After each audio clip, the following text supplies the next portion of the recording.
విగ్రహాల దగ్గర పెట్టినవి తినొచ్చు అంటే తినొచ్చు.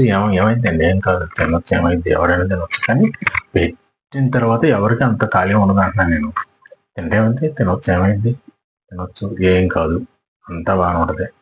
రేపు రాబోయే రోజుల్లో అది కూడా దొరకదు. ఎందుకనంటే మనం పంటలు పండించేవాడు లేడు. రేపు పొద్దున కనీసం విగ్రహం దగ్గర ఎవరైనా పెడతారో తిందాము అని వెళ్ళినా సరే అది దొరకదు అక్కడ విగ్రహాల దగ్గర కూడా. దాని గురించి అసలు మన ప్రకృతి ఏదైతే ఇచ్చిందో మనం అది తినాలండి. అది ముందులంటే ప్రకృతిని కాపాడుకోవాలని వీడియో స్టార్ట్ చేసాక ప్రకృతిని కాపాడుకుంటూ మనం దైవభక్తితో వెళ్ళాలి. అది మైండ్ సెట్ అంతా మారాలండి. మైండ్లో ఉన్న నెగిటివ్ అంతా మారాలి. నెగిటివ్ అంతా మారితే కానీ మనం పాజిటివ్ ఉన్నప్పుడే మనకు అన్ని కనెక్టివిటీ అవుతాయి. ఇవన్నీ నువ్వు ఎంత పూజ చేసినా అన్ని చేసినా నీకు దైవశక్తి కనెక్ట్ ఉన్నప్పుడు నువ్వు ఎన్ని చేసినా అవసరం. ఇంట్లో పూలదండలు ఇచ్చేసి గట్టిగా చేసి అమ్మయ్య నేను బాగా చేశానంటే అది కుదరదండి. అది ఎట్లా కుదిరితే